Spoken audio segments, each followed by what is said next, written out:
It's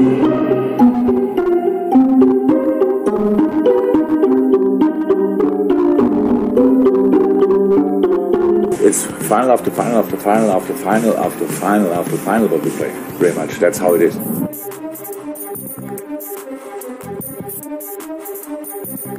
Since after the year that we won the 100 points, that they won the Champions League, Liverpool always was there. I could say City is the toughest opponent I ever had, but I should not forget, I faced him already at Bayern, so I cannot say that it was much easier. It's just a different situation. He put me another level to think about it, to prove myself, what I have to do to be a better manager, with our teams, to try to beat them. And that is the reason why I am still in this business. We pushed each other on insane levels in the last few years. The amount of points both teams collected, okay, we couldn't cope with it last year for obvious reasons, but in the other years we were really around. Part of try to win the title is, and there are some managers, and Jurgen is one of them, that make a challenge to try to do a step forward. I don't think City would get the amount of points they will get this year if we wouldn't be around, and the other way around is pretty much the same. Salut à tous, bienvenue sur Coop. Aujourd'hui, on va dire que c'est un sujet assez spécial. C'est, on va dire, un portrait sur une rivalité. Klopp, Guardiola, Guardiola, Klopp. C'est comme vous voulez. Donc, Klopp entraîne Liverpool depuis octobre 2016 et Guardiola entraîne City depuis juin 2016. Et depuis, on va dire, quelques années, depuis peut-être 2 ans et demi, 3, ce sont les deux clubs qui dominent l'Angleterre. Donc, ça ne laisse personne indifférent. On a vu des matchs de haute qualité avec ces deux équipes-là. Donc, la Première Ligue est dominée par ces deux clubs. Il y a eu 16 matchs entre les deux, toutes compétitions confondues. 6 victoires pour Liverpool, 6 nuls et 4 victoires pour City. Donc comme je vous ai dit, c'est rarement vu en Angleterre que ce soit dominé par ces deux équipes. C'est pas une rivalité qu'on a l'habitude d'avoir entre deux coachs. On a l'habitude du terrain, Messi, Ronaldo, etc., etc. Là, on avait eu Guardiola, Mourinho. Là, on a Guardiola, Klopp. Donc Guardiola, toujours présent depuis maintenant plus de 10 ans. Klopp, lui, qui a réussi à bien progresser dans sa carrière. Il a eu une ascension fulgurante à Liverpool. Parce que voilà, la première année, il finit 8e. Et c'est une équipe qui prend en cours de route. La deuxième, 4e. Il fait les barrages de Champions League. L'année d'après, finale de Champions League contre le Real qu'il perd. Et puis, il va la gagner ensuite après. Donc voilà. Donc, les 2 premières saisons de Klopp, ça a été de la reconstruction. C'est des choses que vous savez. Ils reviennent de loin. Quand Klopp arrive, Liverpool a une dette, je crois, de 680 millions d'euros ou quelque chose comme ça. Donc, c'était pas facile. C'est pas le même modèle économique que City, qui est beaucoup plus bling-bling. C'est un tout autre modèle data, si vous voulez. Pour la plupart, vous connaissez le directeur sportif Michael Edwards, qui est un ancien joueur. Donc, c'est 2 modèles différents. Et en 2018, en fait, quand City était invaincu après une longue série, c'est Liverpool qui va mettre fin à cette série ou à cette hégémonie, comme vous voulez. Et c'est là que Liverpool débarque et commence à se disputer le trône avec City. Donc City, que tout le monde pensait inarrêtable, ben non. Il va se créer une rivalité qui va nous plaire, que ce soit sur le terrain ou en dehors. Parce que le respect entre les deux entraîneurs, c'est vraiment quelque chose. C'est pas comme avec Mourinho. Mourinho qui a traîné Guardiola dans la boue sur le terrain médiatique. Guardiola l'a méprisé. C'est des choses que vous connaissez, que vous avez déjà vues. Donc là, c'est cordial, c'est respectueux, c'est cadré, c'est propre, on va dire. Donc il y a plus Quand Liverpool va battre City, ils vont les battre 4-3, il me semble. Il n'y a plus de Big Four, Big Five, Big Six. Parce qu'il y a des clubs qui vont ralentir comme Tottenham, une fois qu'ils ont construit leur stade. Arsenal est en train de redescendre dans le ventre mou du classement, même si aujourd'hui ils sont plus ou moins revenus. Et Manchester United, même si la saison dernière ils ont fini deuxième, ça ne gagne pas des trophées majeurs, c'est pas une équipe inquiétante, on va dire. Donc voilà, après, bon, vous allez me dire, ouais, Chelsea a gagné la Ligue des Champions et tout, mais c'est pas pareil, c'est pas glamour, c'est pas...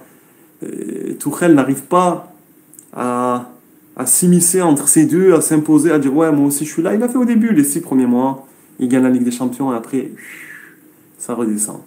Alors que ces deux-là, Klopp, Guardiola, sont toujours là. Donc ensuite, en 2019, c'est l'inverse. C'est Liverpool qui part tambour battant et c'est City qui va arrêter cette invincibilité de Liverpool. Et Liverpool a même perdu le titre, alors qu'il attendait depuis un moment.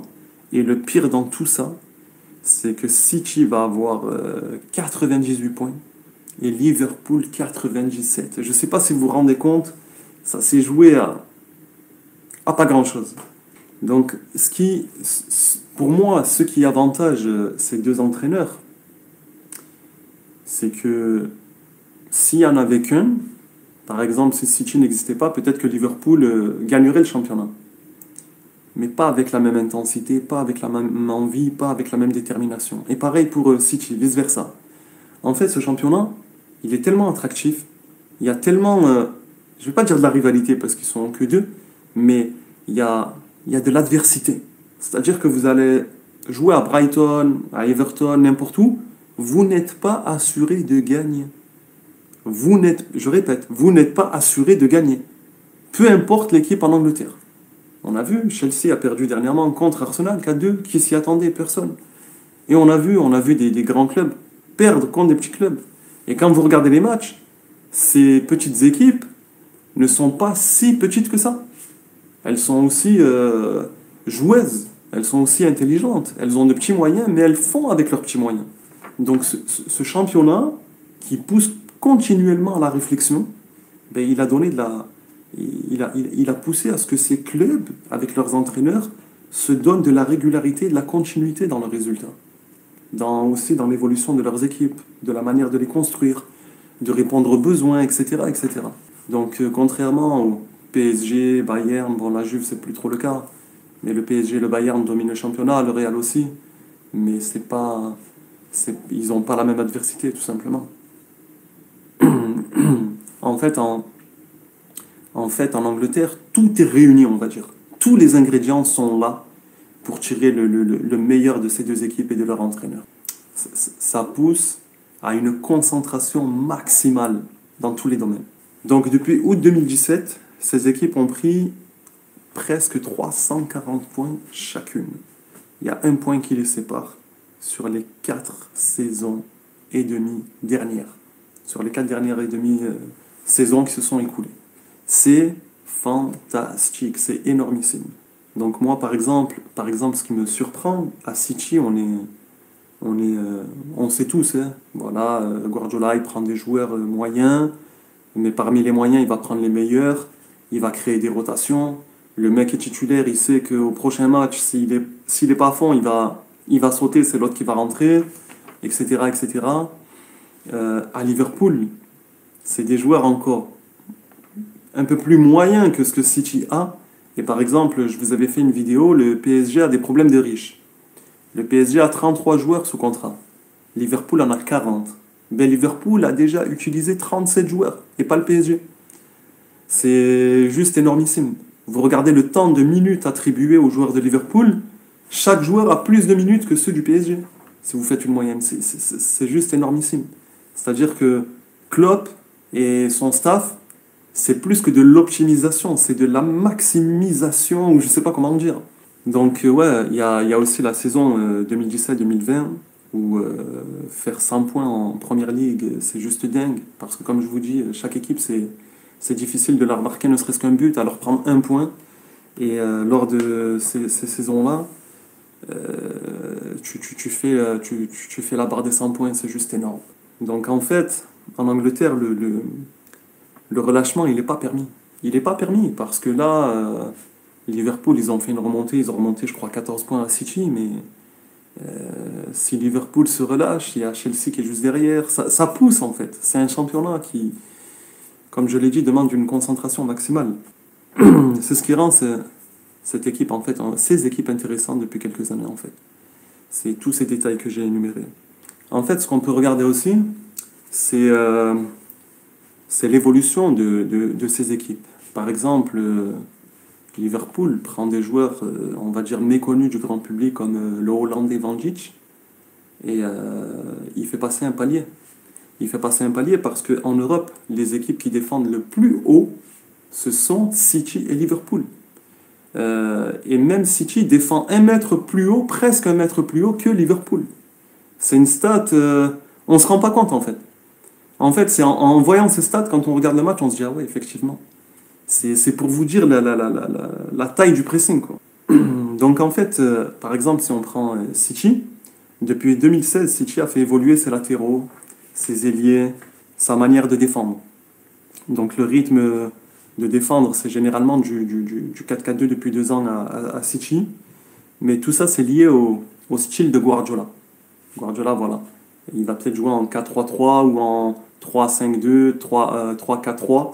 Mais quand ça se replie, ça devient généralement du 4-4-2. Après, les caractéristiques de Guardiola, bon, je l'ai dit, hein, il a une ligne défensive qui est la plus haute d'Europe, à plus de 30 mètres. C'est un 4-3-3 hybride. Il défend avec son 4-4-2. Et en fait, son équipe, elle est obsédée. Elle est obsédée par le tempo du match. C'est-à-dire que c'est elle qui veut imposer le tempo. Mais elle veut aussi la possession.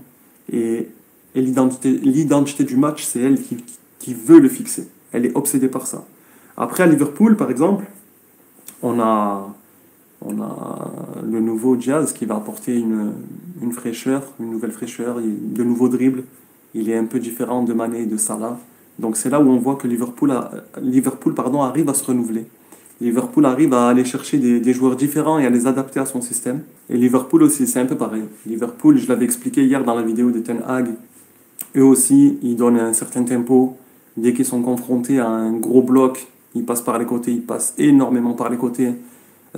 Pour tout vous dire, à Liverpool, ils ont un entraîneur de la touche. La touche qu'on fait là, demain, ils ont un entraîneur de la touche. Ils optimisent les touches. C'est-à-dire que le ballon ne doit pas être balancé devant, perdu, c'est pas grave, du moment qu'on se dégage, que la défense puisse respirer. Non, non, ils pensent pas comme ça. La touche est optimisée. Il faut pas perdre ce ballon. Donc ce qui est bien aussi à Liverpool, c'est qu'on voit dans les besoins, c'est pas comme le PSG, j'avais déjà évoqué que Paris, voilà, c'est QSI qui donne une ligne directrice, ils font venir Neymar, Mbappé, alors qu'ils ont besoin de milieu de terrain, il y a Mota qui est parti, tu as ces 2 stars qui arrivent, Matuidi s'en va, tu es sur le point de perdre Rabiot, le PSG aurait dû prendre soit l'un, soit l'autre, et prendre des milieux. Non, c'est une mauvaise ligne directrice, pardon, Liverpool ne fait pas ça. Liverpool, quand ils perdent en finale contre le Real, à cause de leur gardien, Karius, ils vont chercher un grand gardien. Ils ne sont pas fous. Ils prennent en fonction de leurs besoins. Et leurs besoins sont plus que rentabilisés. Le gardien a coûté, je crois, Alisson Becker, je crois il s'appelle, 85 millions d'euros. Aujourd'hui, vous pouvez être sûr qu'il a rentabilisé en termes de points par match ou ce que vous voulez. C'est rentabilisé. Ensuite, on va regarder les similitudes entre Liverpool et City, ou plutôt Klopp et Guardiola, parce que c'est eux on va dire les maîtres à jouer. Donc ce qu'ils détestent, c'est perdre le ballon. Ça, vous le voyez, hein, c'est aussi l'exigence de la Ligue des Champions. À la perte du ballon, tout le monde court, tu cours pas, tu sors. J'en avais parlé aussi avec Ten Hag hier. Donc il y a cette volonté de vite récupérer le ballon, et à Liverpool, des fois, ça se transforme même en occasion. C'est-à-dire que l'adversaire est tellement repoussé dans ses retranchements que le joueur de Liverpool, quand il va récupérer le ballon, ça part en occasion immédiatement. Après, les couloirs de Liverpool sont régulièrement ouverts aux latéraux, plus que City, je trouve. Donc on a c'est Alexander Arnold, on a même leurs remplaçants qui se projettent, ils prennent le couloir et vous avez des milieux de terrain comme Fabinho et tout qui vont assurer les arrières. Après, il y a aussi Klopp Klopp, lui, il s'adapte moins à l'adversité. Il vient avec ses idées, il impose ses idées, et c'est à l'adversaire de subir, c'est pas à lui de s'adapter. Donc, Guardiola, moins. On a vu contre Lyon en Champions League, on a vu des fois, il fait un peu n'importe quoi. Bon, en général, hein, c'est top Guardiola, moi je crache pas sur lui. Hein. Mais vous m'avez compris. Ensuite, faut pas oublier que ces équipes, c'est des monstres de travail. C'est-à-dire que tu vas à City ou à comment ça s'appelle, ou à Liverpool, tu y vas pour travailler. Tu y vas pas pour faire des selfies ou pour partir en vacances comme dans certains clubs, non. Sinon, tu sors. Sinon, de toute façon, ils se renseignent sur ton état d'esprit, sinon ils ne prennent même pas de travail. Donc, elles perdent très peu de ballons, quasi pas de déchets dans l'utilisation du ballon. Et pour tout vous dire, Liverpool est un précurseur du jeu offensif et défensif à tel point que c'est repris par énormément de clubs. Et Guardiola, ce que Guardiola fait, c'est que lui, en cours de match, il peut faire de très nombreux changements tactiques. C'est-à-dire qu'il va commencer avec une défense à 3. Si ça part un petit peu en cacahuète, s'il y a un tout petit brin de feu fumé dans la maison City, il va changer son système. Ou il va le réajuster, on va dire. Il va pas tout bouleverser, mais il va le réajuster. Klopp, non. Klopp, il n'est pas comme ça. Klopp ne s'adapte pas à l'adversaire. Il va remobiliser ses hommes. Et vous le voyez, quand il pousse une soufflante, tout le monde l'entend. Donc en fait, ce qu'on peut regarder sur ces dernières années, c'est que avant Guardiola City, avant Klopp à Liverpool, il y avait de bons entraîneurs, il y avait des résultats, mais c'était pas pareil. On sent vraiment un nouveau souffle, on sent vraiment une identité vraiment forte au niveau du jeu. D'ailleurs, quand on dit City ou quand on dit Liverpool, les premiers noms qui nous viennent à l'esprit, ce sont les entraîneurs. Et ils sont mis au centre du projet. C'est eux qui ont les plus gros salaires. Ils ont les pleins pouvoirs sportifs. Attention, hein, c'est leur directeur sportif qui gouverne. N'allez pas croire que c'est les entraîneurs quand on vous dit ouais, Guardiola, il choisit les joueurs qu'il veut. Non, Guardiola, il a une idée des joueurs qu'il veut en termes de taille, de poids, de profil, etc. Mais il a dit clairement plusieurs fois que c'est son directeur sportif qui décide. Et quand bien même vous voulez faire un joueur, il faut que le directeur financier vous donne son accord. Sinon, c'est mort pour vous. Il y a une hiérarchie, et ces hommes-là, qu'est-ce qui fait qu'ils sont grands? C'est qu'ils sont dans le respect, ils sont dans le travail, ils sont dans l'envie, dans la persévérance, etc. etc. Pardonnez-moi, je disais que ceux qui les ont recrutés, ils ont mis ces entraîneurs au centre du projet. T'arrives, tu peux être une star, tu peux être qui tu veux. Klopp et Guardiola, c'est des stars plus que toi. C'est comme ça, c'est pas autrement. Donc là, j'arrive un peu sur la fin de la vidéo. Donc j'ai une petite fiche sur Klopp, une petite fiche sur Guardiola. Donc Klopp, il a 53 ans. Il a gagné 230 matchs, ça fait 63% de victoires. 75 nuls, ça fait 20% de nuls. Il en a perdu 62, et ça fait 17% de défaites. Donc 17% de défaites, c'est pas grand-chose. Il est finaliste de la Coupe de la Ligue en 2007, finaliste de la Champions League en 2018. Il a gagné la Champions League en 2019, la Coupe du Monde des clubs et aussi la Super Coupe d'Europe que j'allais oublier, et le championnat d'Angleterre en 2020.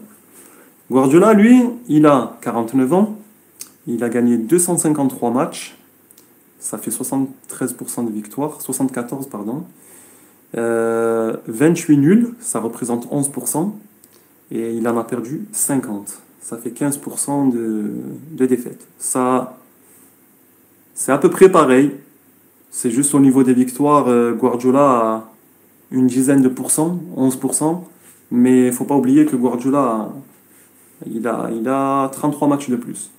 Donc ça lui a permis d'augmenter son ratio. Mais Guardiola, lui, il a des trophées, on va dire, un peu plus mineurs. Parce que voilà, Klopp, en un minimum de temps, il part de Dortmund, il a fait une finale de Champions League. Il arrive en 4 ans et demi, il fait une finale perdue, une finale gagnée. Guardiola, non. Mais Guardiola, il a des trophées comme la Community Shield en 2018, 2019 et 2020. La Coupe de la Ligue 2018, 2019, 2020. En fait, là, il avait fait le triplé, je crois, par moment. La Coupe d'Angleterre en 2019.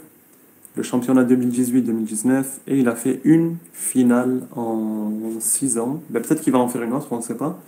On va dire plutôt une finale en 5 ans de Champions League avec comment ça s'appelle, avec son club. Donc en fait, ce qu'on peut regarder là dans leur profil, c'est qu'ils sont vraiment en adéquation avec le club, on va même dire avec la ville. Klopp, c'est pas un mec qui vient d'une destination ensoleillée, il vient pas, c'est pas un Méditerranéen, c'est pas même quand il parle dans ses réflexions, etc., etc. Guardiola, oui, c'est un Méditerranéen qui a su s'adapter. Surtout que City lui a mis tout en œuvre pour qu'il puisse s'adapter à la ville de Manchester et au club et à l'environnement, on va dire. Alors que si on prend le PSG, bon, moi je suis supporter du PSG, mais j'aime bien me référer pour que on va dire les supporters de ces clubs réalisent ce qu'ils possèdent en fait. Au PSG, le projet QSI commence avec un grand entraîneur, donc comme j'ai dit à chaque fois, grand projet, grand entraîneur, et puis après, que des entraîneurs moyens ou en devenir. Laurent Blanc, Unai Emery, Tuchel, Pochettino, excusez-moi, ce ne sont pas de grands coachs. Donc en fait, on sait tous que QSI veut le pouvoir et ne pas partager certaines choses, mais là, avec Liverpool et City, vous avez vraiment des leçons de management, de recrutement, de travail, de ce que vous voulez. Donc pour moi, le PSG est encore à des années lumière, entre guillemets. Donc voilà, c'est une rivalité, on va dire, cordiale, comme je vous ai dit tout à l'heure, dans le respect, à l'image des clubs, quoi. C'est vraiment très respectueux. En fait, cette rivalité, ce que je peux ajouter, elle est tellement dans la lumière que Manchester United, qui prend Ten Hag, peut se permettre de construire tranquillement, en fait. On va dire que ça leur fait un peu d'ombre pour être tranquille, entre guillemets. Donc en fait, la rivalité entre Klopp et Guardiola, on va dire dans l'extra-sportif, il n'y a pas d'étincelle, il n'y a pas d'insulte, comme j'ai dit au début, etc., etc. Et qu'est-ce qui fait que nous, on est charmés? C'est qu'on est focus sur le match. Tout le monde veut voir le match. On ne s'attend pas à des déclarations choc, à des tacles par derrière dans la presse, des choses comme ça, non. C'est trop propre, en fait. Donc je rajouterais même que cette affiche City-Liverpool, ça peut à ce rythme devenir, on va dire, le classico anglais, anglo-anglais ou anglo-saxon, je ne sais pas comment je peux le prononcer. Et tout ça parce qu'il nous donne une leçon de grandeur et d'humilité footballistique comme on n'en a presque jamais vu. Donc en fait, je voulais rajouter aussi, depuis la venue de Guardiola, Guardiola a fait venir 117 joueurs. 117 joueurs achetés. Je sais même pas s'ils ont eu des joueurs... s'ils ont récupéré des joueurs libres en fin de contrat, ça je sais pas. J'ai fait des recherches en fait. Et City a dépensé 1,36 milliard d'euros. Je répète, 1,36 milliard d'euros. Klopp, lui, il a eu la moitié, 532 millions. Et ils ont fait venir 88 joueurs achetés. Sans compter les joueurs en fin de contrat qu'ils ont pu faire venir. J'en ai pas qui me viennent en tête. Donc voilà, pour ce qui est de cette rivalité que j'apprécie énormément, c'est vraiment un régal. Même quand ces deux clubs ne se rencontrent pas, il y a une rivalité de manière continue à travers le championnat. Et en plus, ces deux équipes peuvent se retrouver en finale de Champions League. Un vrai régal pour les amateurs de football, pour les touristes comme moi. Donc, si vous avez des avis, vous pouvez les déposer en commentaire. Je serai ravi de les lire. Donc voilà, j'ai fait mes petites recherches pour vous concocter cette petite vidéo. J'espère qu'elle vous a plu. Et je vous dis à bientôt sur COP. Merci beaucoup.